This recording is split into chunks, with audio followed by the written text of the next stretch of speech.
أعوذ بالله السميع العليم من الشيطان الرجيم بسم الله الرحمن الرحيم صلى الله عليك يا سيدي ويا مولاي يا رسول الله صلى الله عليك وعلى أولادك المعصومين صلى الله عليك يا سيدي ويا مولاي يا أبا عبد الله يا رحمة الله الواسعة ويا باب نجاة الأمة يا عبرة كل مؤمن ومؤمنة غريب يا مظلوم كربلاء يا ليتنا كنا معكم فنفوز فوزا عظيما. قال الله سبحانه وتعالى في محكم كتابه الكريم بسم الله الرحمن الرحيم وما خلقت الجن والإنس إلا ليعبدون. صلوا على محمد وآل محمد. اللهم صل على محمد وآل محمد. Comme vous le savez très bien, c'est une question qui se pose pour tout le monde. D'où je viens, où je suis et où je vais partir. Donc, aujourd'hui, on sait très bien, on vit dans ce bas monde, on le sent, on sait très bien qu'on est en train de vivre, on est vivant, on ne peut pas douter sur notre existence. Nous sommes ici à Montréal, ici à Paris, ici en Irak, ici, etc. On sait très bien qu'on est quelque part. Mais ce qui n'est pas très clair pour tout le monde, en fait, c'est d'où je viens et qu'est-ce que je suis en train de faire ici, qu'est-ce que je dois faire ici et où je vais.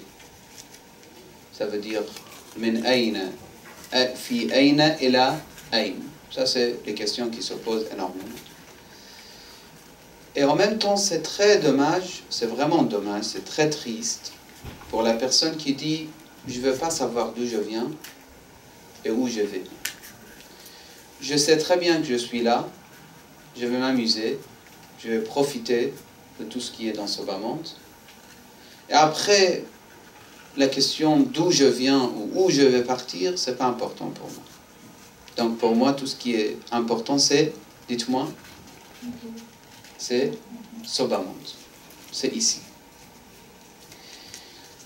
Des fois, on croit, parce qu'il y a des mères qui m'ont expliqué aujourd'hui, ils ont dit, les parents, ils ont dit aujourd'hui que nos enfants, des fois, on parle de Imam Hussein, nous, les enfants, peut-être, on ne sait pas exactement qu'est-ce qu'il voulait dire Imam Hussein.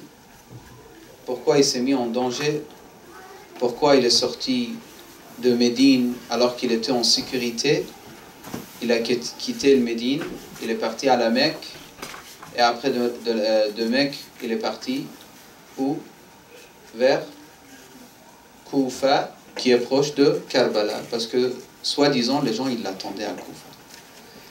Moi, la question d'aujourd'hui, en fait, que je vais un petit peu réfléchir avec vous, et après, c'est à vous de répondre également, parce que, comme je vous ai promis, comme je vous ai déjà dit, pour les jeunes de votre âge, je trouve c'est nécessaire d'entendre vos questions. Et pas que je fasse le discours et après je dis salam alaikum et je rentre. Il faut qu'on discute un petit peu pour voir vous, qu'est-ce que vous pensez. Donc l'imam Hussein, il voulait vraiment réveiller les gens. Les gens, ils étaient endormis. Les gens, ils pensaient de quelle manière ils pensaient. Ils pensaient que de leur intérêt dans ce bas monde. Leur intérêt dans ce bas monde. Comment on va vivre, combien on va gagner, notre maison, comment il est, tel compagnon, il a eu beaucoup d'argent, moi j'ai pas eu, etc., etc. Donc c'est très grave, le cas à l'époque, c'était très grave. Imam Hussein, il a vu, les gens, ils pensent que au plaisir et désir. Il n'y a plus personne qui pense à l'au-delà. C'est rare, rare. C'est pour ça il dit وَالدِّينُ لَعِقٌ عَلَى أَلْسِنَتِهِمْ. Qu'est-ce que ça veut dire? Ça veut dire la religion, il est devenu quoi? Que des paroles, que des mots. Il n'y a plus de religion pour appliquer. Ce verset que je viens de réciter, Allah subhanahu wa ta'ala, il dit وَمَا خَلَقْتُ الْجِنَّ وَالْإِنسِ إِلَّا لِيَعْبُدُونَ. La création de nous, l'ins et le djinn, il existe les djinns ou pas? Ou c'est des mensonges? Il existe. Allah subhanahu wa ta'ala dans ce verset il dit le djinn et l'ins, je les ai créés que pour une chose, c'est quoi? Ibad. Mais le problème c'est là. Première question que je vous pose. Allah subhanahu wa ta'ala a besoin de notre adoration, de notre prière? Oui, je vous écoute. Il n'a pas besoin. Donc pourquoi il nous demande de faire la prière? Juste après, il vous explique. Allah subhanahu wa ta'ala, il nous explique. Il dit Ma uridu minhum min rizqin wa ma uridu an yut'imun. Je veux rien d'eux. Il attend rien de notre part, Allah subhanahu wa ta'ala. Il ne veut pas ni subsistance pour qu'on donne aux pauvres, soi-disant c'est nous qu'on est en train de donner les subsistances, rizq, et les nourritures, etc. Après il dit Inna Allaha huwa ar-razzaq dhul quwwati al-matin. Plutôt c'est lui qui donne les subsistances. Même si toi tu donnes $10 à un pauvre, en vérité c'est qui l'a donné? Dieu. Dieu qui a donné, n'est-ce pas? Ou vous doutez sur ça? Maintenant la question d'aujourd'hui que j'aimerais bien avec vous un peu réfléchir, c'est cette question. Si on est venu dans ce bas monde, donc on est venu pour adorer Allah et pour connaître Allah. Donc on n'est pas venu juste pour s'amuser et passer le temps. On est venu pour se purifier, perfectionner et passer à l'au-delà. Il y a un hadith magnifique de notre noble prophète Muhammad, sallu ala Muhammad wa ala Muhammad.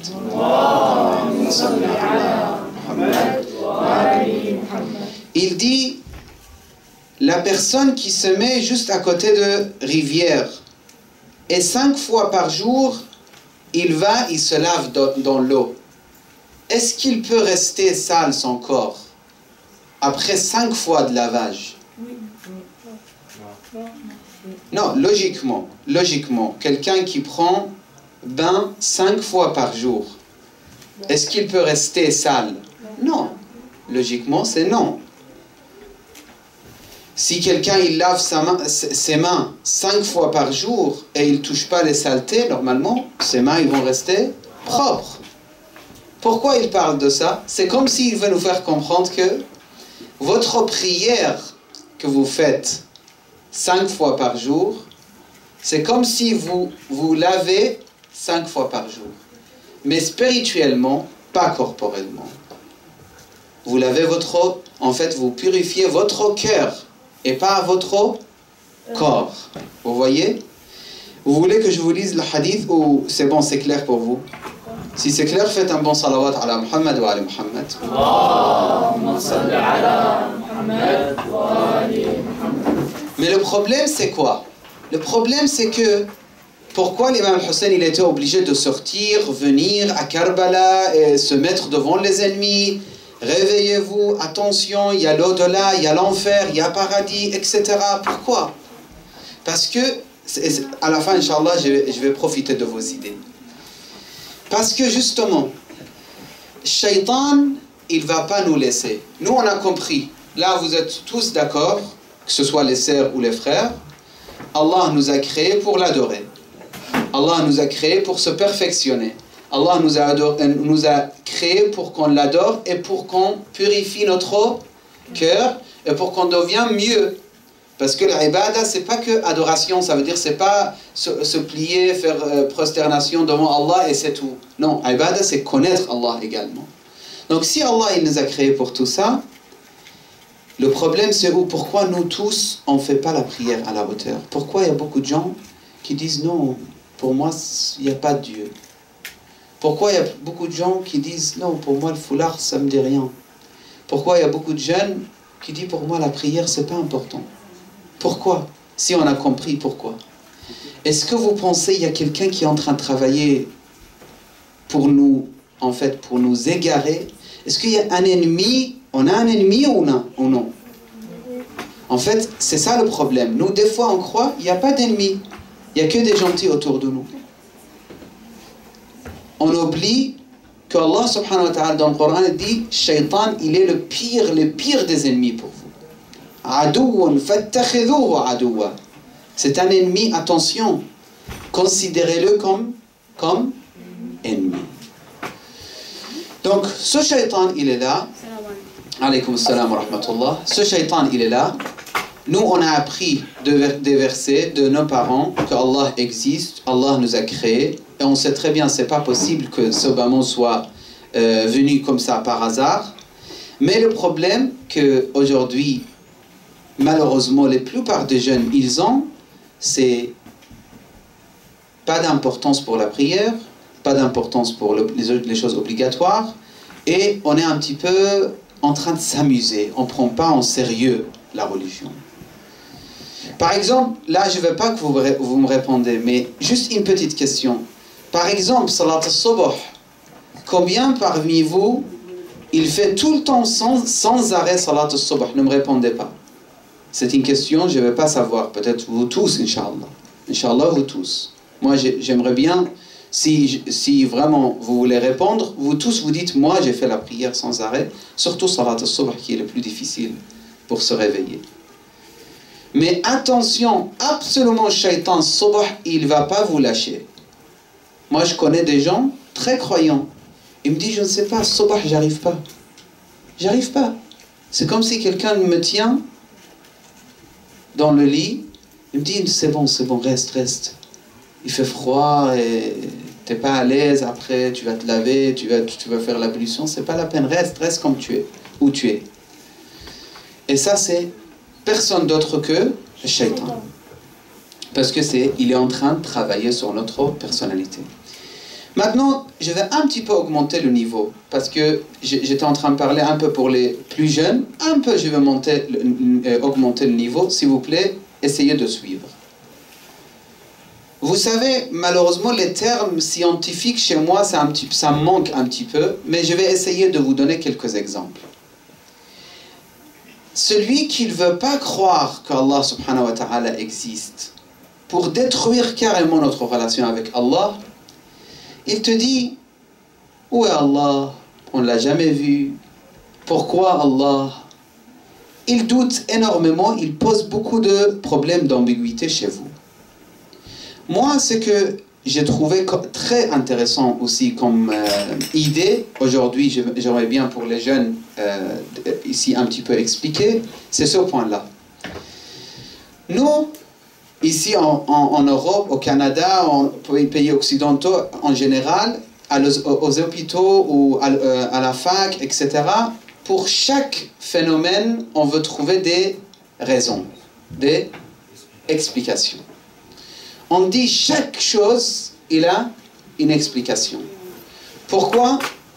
Parce que pour les êtres humains, que ce soit des médecins ou des scientifiques, ils disent rien n'est sans raison. Par exemple, vous partez chez les médecins, ils disent il y a tel rodda. C'est quoi rodda, si vous me rappelez? Hein? Glande. Il y a telle glande dans telle partie de notre corps, d'accord? Glande ici. Il ne fait rien, il ne fonctionne pas, il n'a rien à faire. Le médecin il dit impossible. Impossible. Il n'y a rien qui est là sans utilité. Tout est utile. Il y a le pharmacien ici, vous pouvez lui demander par rapport à ça. Donc, glande, non, impossible qu'il soit ici pour rien. Les cheveux, impossible qu'ils soient pour rien. Même les sourcils, même je ne sais pas quoi, tout on étudie. Les veines, aujourd'hui ils disent, il y a telle veine dans nos jambes qui ne sont pas utiles. Après ils ont dit, si, quand même c'est utile. Parce que quand on veut opérer le cœur, ces réserves, on l'utilise. Ils disent, c'est incroyable. Pourquoi Allah avait créé ça? Parce qu'un jour, peut-être, on va l'utiliser comme réserve, exactement. Donc, ça, c'est au niveau de médecine, par exemple. Après, au niveau d'espace, tout ce qui est dans l'espace. Allez-y, regardez tous les reportages, lisez un petit peu les articles, vous allez voir. Tout est expliqué. Et ils essayent pour toute chose trouver solution. Explication. Vous voyez? Toute chose. Subhanallah. Ça veut dire, ils considèrent, s'il vous plaît, c'est là que vous devez vous concentrer. C'est ça le point. Ça veut dire, ces gens-là, tous les scientifiques, que ce soit par rapport à l'espace, ou géographie, ou médecine, ou tous, ils considèrent ce bas monde, il a une logique, où il est sage. Ça veut dire la nature est sage pour eux. La nature n'est pas comme ça. La nature, il est très sage. Tout est expliqué et pour toute chose, il y a des raisons. Pour le corps, pour l'espace, pour, etc. Maintenant, si la nature, il est aussi logique, tout ce qui est autour de nous, c'est aussi logique, c'est très difficile pour nous, et même impossible, de dire il n'y a pas un sage qui a créé tout ce système aussi logique et autant de logique dedans. Impossible de dire ça. Maintenant, pourquoi je parle de ça? Ahlul Bayt alayhimus salam, leur histoire, c'était pas aimez-moi et vous allez au paradis. Imam al-Hussein n'a jamais voulu que vous aimez Hussein et c'est tout. Imam al-Hussein, il a fait tout ce qu'il a fait à Karbala et il a donné sa famille. Avant lui, Imam Ali, vous savez, pour confirmer, je vous donne une petite histoire, qu'est-ce qui s'est passé à Siffin. À Siffin, il y avait la guerre entre qui? Les jeunes, dites-moi. À Siffin, la guerre, c'était entre qui et qui? À Siffin, vous savez, c'est la guerre de où? C'était où? Situé où?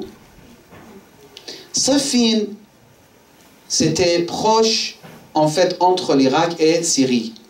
C'était la guerre entre qui? Muawiyah et Imam Ali. Ahsant. Ça, c'est parmi les choses que vous devrez absolument savoir. Imam Ali et Muawiyah, il y avait la guerre entre eux. Imam Ali, d'ailleurs, combien de guerres il a fait dans les quelques années qu'il a gouverné? Oui? Environ 10. Non, dans la période qu'il était calife. Les jeunes. Les sœurs aussi, vous pouvez dire. 3. Et vous devrez absolument étudier ça. C'est important, c'est fondamental pour vous. Imam Ali, il a fait la guerre avec d'abord Jamal. La guerre de Jamal avec Talha et Zubayr. Et après, il y a eu la guerre de Siffin avec Muawiyah. Et après, il y a eu la guerre de Nahrawan, Ahsantum, avec Al-Khawarij. Longue histoire, je ne vais pas vous faire cours de l'histoire. Je vais terminer avec ce point. Après, je vais vous écouter les questions, Inch'Allah. Donc, Imam Ali, il était pendant la guerre de Siffin. Ça veut dire avec qui maintenant? Je viens d'expliquer. Muawiyah. Il faut, ça y est, vous l'apprenez par cœur. Guerre de Siffin, c'était avec Muawiyah. Imam Ali, il était là. Pendant la guerre, il y a une personne, il vient, il pose des questions sur l'unicité de Dieu. Tout le monde s'énerve. Il dit, mais qu'est-ce que tu racontes? C'est pas le moment de parler de l'unicité de Dieu. On est en pleine guerre. En pleine guerre avec les gens de Siffin, avec les gens de Sham. Et toi, tu poses des questions sur l'unicité d'Allah subhanahu wa ta'ala. C'est pas le moment. À votre avis, Imam Ali, qu'est-ce qu'il a dit? Oui. Il a dit, c'est pas grave. C'est proche, c'est très bien, votre logique. Et vous aviez déjà entendu ou vous imaginez? Tu imagines. C'est très bien. Ça veut dire déjà, vous êtes d'accord que sur l'unicité de Dieu, Imam Ali, il ne va pas dire oui, c'est vrai, ne pose pas cette question, on est en pleine guerre, on n'a pas le temps. Mais ce n'était pas que ça, c'était plus fort que ça. Vous savez qu'est-ce qu'il a dit, l'imam? Salamullah alayhi, il a dit, c'est pour ces genres de questions qu'on fait la guerre. Si on est là, c'est pour fixer l'unicité de Dieu. Si on est là, c'est pour que les gens adorent Allah. Si on fait la guerre, si Ali ibn Abi Talib, il bouge de Koufa à Siffin, c'est pour que les gens adorent Allah subhanahu wa ta'ala. Alors les frères sunnites, les sœurs sunnites, qui à chaque fois ils nous critiquent, vous aimez trop Imam Ali, vous aimez trop Imam Hussein, arrêtez, vous exagérez, ya Hussein, ya Hussein. Il faut leur dire, Hussein, c'est la meilleure école pour adorer Allah. C'est pour ça qu'on aime Hussein. C'est grâce à Hussein qu'on a connu Allah. S'il n'y avait pas de Hussein, aujourd'hui, il y avait des musulmans qui suivent Yazid. Yazid, il dit je suis musulman. Il fait la prière. Ou Walid. Walid, vous savez comment il faisait la prière? Il buvait du vin, beaucoup. Après le matin, il partait à la mosquée pour faire Salat al-Subh. Salat al-Subh, c'est combien de rak'a? 2 rak'a. Il faisait combien de rak'a lui? Des fois 4 rak'a. Et quand il faisait 4 rak'a, les gens ils disaient mais qu'est-ce que tu as fait? Il dit qu'est-ce que vous voulez? Vous voulez que je vous rajoute encore? Ça c'est un imam de la mosquée à l'époque. D'une mosquée de musulmans à l'époque. Et lui, il va être l'exemple de l'islam. Imam Hussein, il ne va pas laisser ça. Ou il doit laisser ça, à votre avis? Il doit laisser ce genre d'imam qui reste. Comme si aujourd'hui, par exemple, je vois un imam par exemple, la samahallah, qu'Allah nous protège tous de tout ce qui est péché. Il va dans les endroits où ils font des péchés, par exemple, il va danser, ou il va manger haram et tout. Après, il vient ici chez nous, il fait discours. Est-ce que vous acceptez d'écouter son discours? Est-ce que vous le respectez? Vous ne pouvez pas. Si un alim, soi-disant un cheikh, il fait des péchés devant nous, dehors, ou carrément à la mosquée, il vient, on peut sentir l'odeur du vin de lui, et il vient pour diriger la prière. C'est grave quand même. Ou, par exemple, c'est pas un vrai cheikh, Ahsant. Ou par exemple, un cheikh, il vient à l'imam, il vient à la mosquée, d'accord, alors qu'il porte sur lui des singes. Ça, on peut accepter. Yazid, il faisait absolument ce genre de choses. Et il le savait, les musulmans. Il porte les singes avec lui. Il avait un singe spécial, oui. Le singe, c'est Négus. Oui, pas que ça. Ça veut dire, un imam, il ne va pas ramener des hayawanat, des animaux, à la mosquée pour s'amuser avec. Et en plus, il se prétend d'être le maître des croyants, le prince des croyants. C'est le pire encore. Et voilà. Donc lui, par exemple, Yazid, il avait des singes. Un des singes qu'il avait, il le mettait sur le cheval, il faisait des courses avec. Et une fois qu'il était mort, il était très triste. Il pleurait. Les gens, ils venaient, ils disaient tous nos condoléances pour le décès de singe. Et ça, c'est pas des blagues, c'est l'histoire. Donc un homme qui est comme ça, il veut être notre guide. Il veut nous aider pour partir vers Allah. C'est possible à votre avis? Ce n'est pas possible. Imam Hussein, il a dit, Yazid, ils boivent du vin ou tout ce qui est alcoolique. Il joue avec les animaux. Il fait les haram, les choses haram, l'adultère, etc. Moi, je ne peux pas le considérer imam pour les musulmans. Je ne peux pas. Je dois le contredire. Je dois refuser ça. Donc, Amir al-Mu'minin, qu'est-ce qu'il a dit à la personne? On était où? Dans quelle guerre? Safin, Ahsantum. Entre qui et qui? Et Muawiyah. Imam Ali et Muawiyah. Muawiyah, c'est qui? Muawiyah ibn Abi Sufyan. Attention, Muawiyah ibn Abi Sufyan. En tout cas, c'est un des califes qu'il a pris le califat malheureusement par force, et c'est longue histoire. En tout cas, Muawiyah ibn Abi Sufyan, en guerre avec Ali ibn Abi Talib, une personne, il vient, il dit, l'unicité de Dieu, j'ai une question. Vous savez, Imam Ali, il dit cette phrase, il dit, c'est pour fixer l'unicité d'Allah qu'on fait la guerre. Je reviens chez l'imam al-Hussein et je termine, je vous écoute. Imam al-Hussein également, s'il est sorti, c'est pour nous ramener vers Allah subhanahu wa ta'ala. Donc aujourd'hui, si vous venez pour Muharram ici, vous écoutez discours, notre base c'est l'amour de Dieu. Et l'amour de Hussein, c'est le chemin vers l'amour de Dieu. Vous comprenez s'il vous plaît ou pas? C'est le chemin. Imam al-Hussein, l'amour de Hussein, c'est le chemin. À un frère sunnite, quand il dit vous adorez Hussein, vous dites non. On aime Hussein parce que c'est lui qui nous a fait comprendre comment adorer Allah subhanahu wa ta'ala. C'est lui qui nous a fait comprendre comment faire la prière. C'est lui qui nous a fait comprendre l'unicité d'Allah subhanahu wa ta'ala. Je vous écoute vos questions, Inch'Allah, dans quelques minutes qui nous restent. Oui. Comment est-ce qu'on peut faire comprendre, comment peut-on faire comprendre aux autres de ne pas dire des mauvais mots? de dire que si vous dites des mauvais mots, votre langue va être sale, ça devient impur. Donc c'est dommage de dire des gros mots, parce que ça salit notre bouche. Vous aviez une question? Par rapport à les idées des machins sunnites, parce qu'eux nous disent que quand on fait Ashura et tout, on donne plus d'importance au Imam Hussein.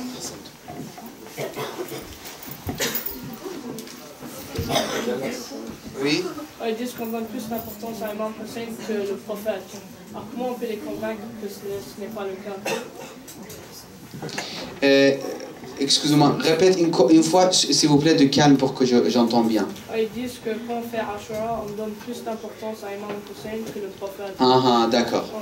En fait, déjà, on dit première chose, Imam Hussein, si on donne l'importance, c'est pour les yeux de prophète. C'est pour l'amour de prophète, parce que c'est le petit-fils de prophète.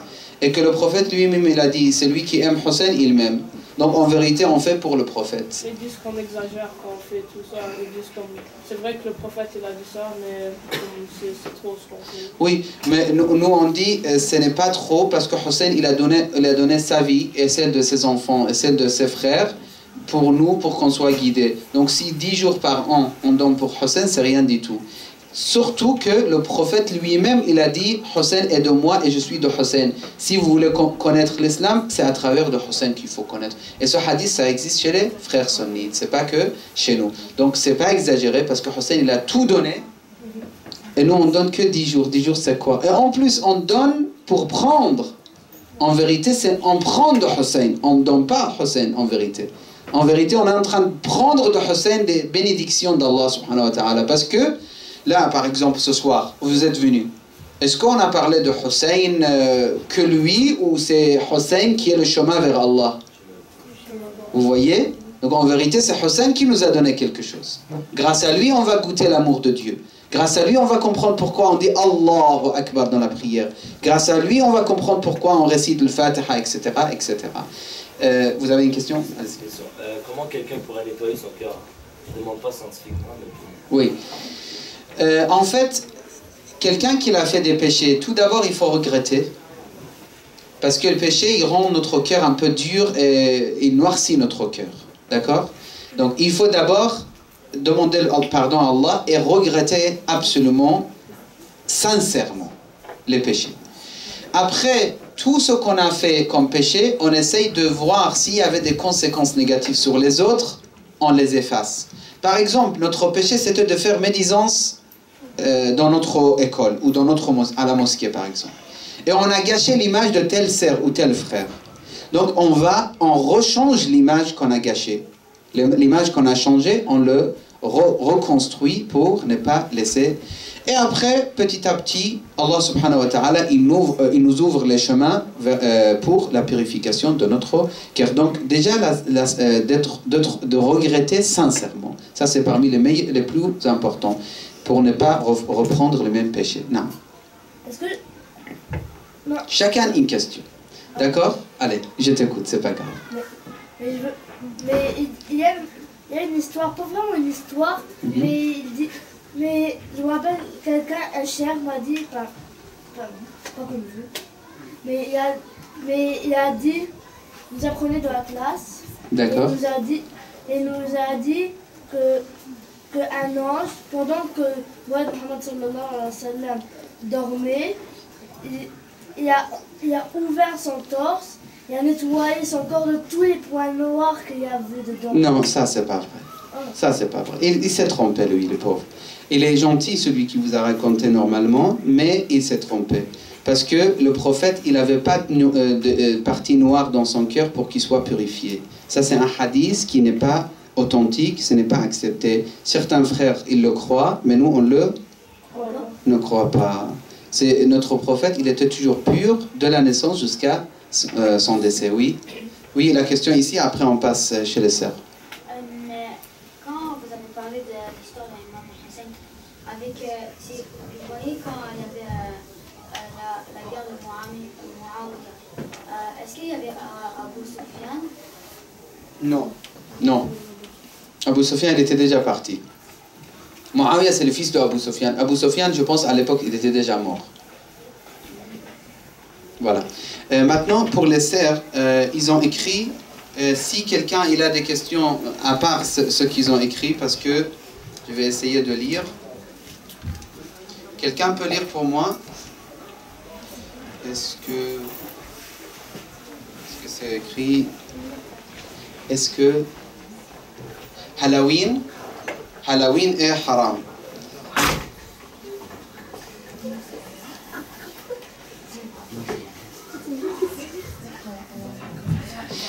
D'accord, j'ai compris la question. Est-ce que Halloween c'est haram? Moi je dis pas Halloween c'est haram, parce que si vous partez pour donner des bonbons, etc., c'est pas quelque chose haram si c'est juste pour prendre bonbons ou donner des bonbons. Si c'est des choses, on fait des choses haram, par exemple on se mélange avec les garçons, les filles et les garçons, ou on fait des blagues pas correctes, ou on a l'ambiance qui n'est pas correcte, tout ça, ça devient haram. C'est pas parce que Halloween c'est haram ou pas. Mais justement, de fêter pendant Muharram, je vous promets que ce n'est pas béni.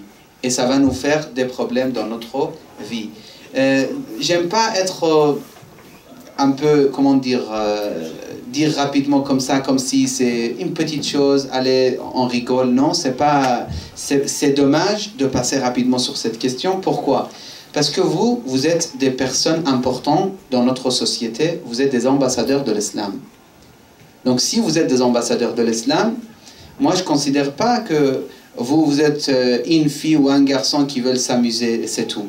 Ça c'est très faible comme image que je peux prendre de vous. Non, c'est impossible que je prenne cette image de votre communauté.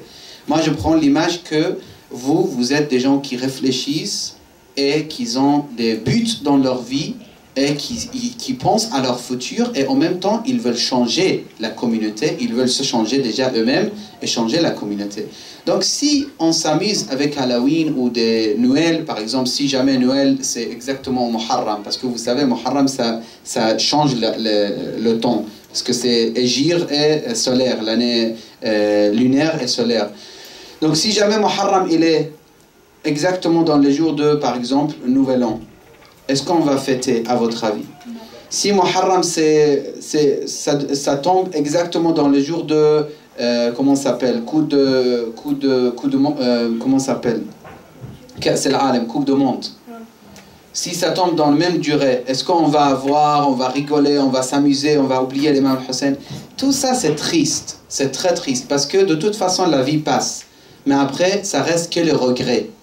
On va dire pourquoi j'étais mal poli avec mon imam Hussein qui a donné sa vie pour juste s'amuser un peu avec Halloween, qui est en vérité quelque chose inventé par les gens et il n'a pas de base. Oui, on peut juste après Muharram Safar, on peut fêter entre nous, faire quelque chose comme Halloween par exemple, mais n'est pas manquer de respect pour Muharram. Ce que je vous conseille, c'est ça. Sallu ala Muhammad wa ali Muhammad. Allahumma salli ala Muhammad wa ali Muhammad.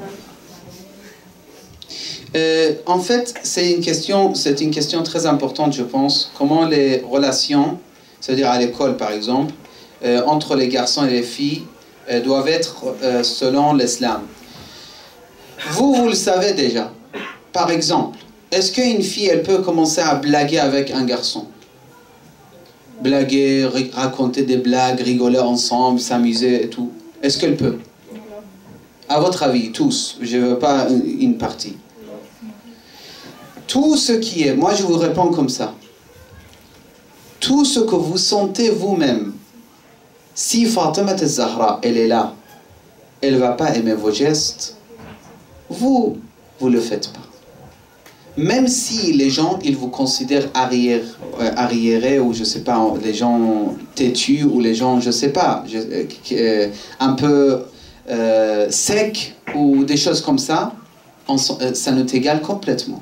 Vous réfléchissez comme ça. Si Imam al-Mahdi, si Fatima al-Zahra, elle est présente, et qu'elle voit que vous êtes en train de rigoler et s'amuser avec un garçon à l'école, d'accord? Même si on ne serre pas la main. Déjà, serrer la main, toucher, tout ça c'est haram, ça c'est clair et net, et vous le savez déjà. Donc un garçon, il ne peut pas serrer la main d'une fille. Ça c'est déjà clair.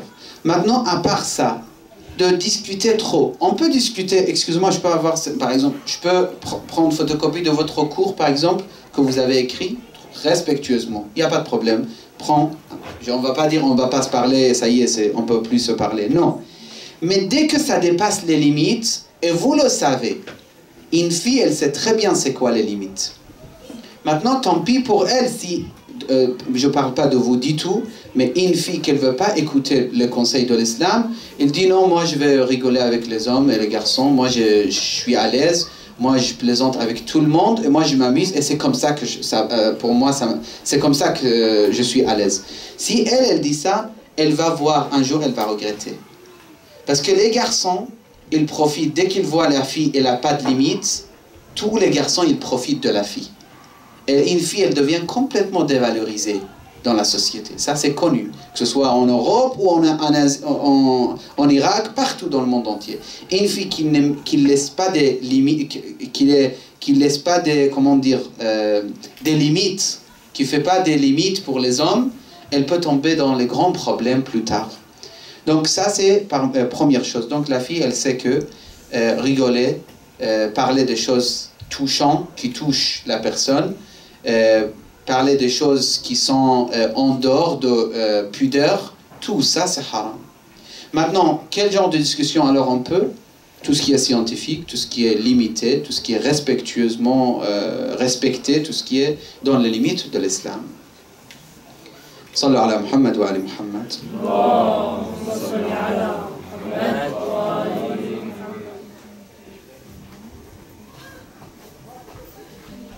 Maintenant, deuxième partie de question, en fait, c'est à peu près la même, mais quand même, j'explique, je pense que c'est nécessaire aussi la deuxième partie.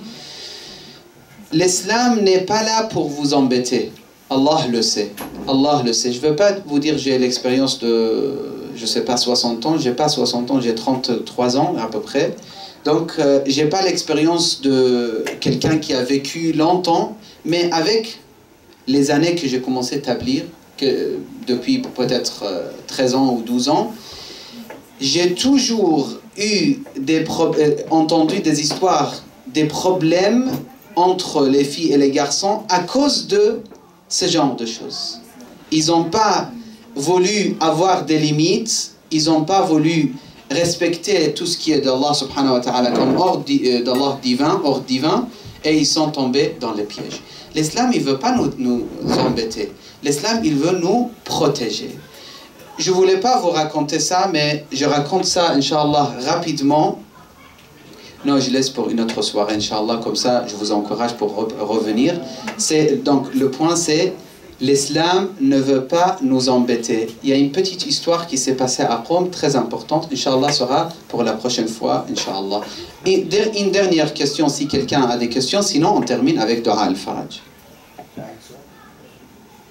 Oui. Parce qu'il avait dit l'histoire ils ont ouvert la poitrine du prophète. Parce que je sais que chez les sunnites, il y a une version qui dit que quand le prophète était jeune, il y a un ange qui est venu, il a ouvert sa poitrine. Tout à fait. Ils expliquent Alam nashrah laka sadrak, ils l'expliquent de cette manière. Mais nous, on n'accepte pas. On dit c'est pas du tout possible que le prophète a une partie noire de son cœur alors que c'est un enfant. Aujourd'hui, notre enfant, notre fils, on dit il est pur 100%. Alors notre prophète, quand il était enfant, il n'était pas pur. C'est quoi cette histoire? C'est des choses inventées. Malheureusement, voilà, c'est interprétation incorrecte. On fait Dua al-Faraj ensemble pour terminer. Bismillahirrahmanirrahim. Allahumma kulli waliyika al-Hujjat ibn al-Hasan. صلواتك عليه وعلى آبائه في هذه الساعة وفي كل ساعة وليا وحافظا وقائدا وناصرا ودليلا وعينا حتى تسكنه أرضك طوعا وتمتعه فيها طويلا وهب لنا رأفته ورحمته ودعاءه وخيره صلوات اللهم صل على محمد وآل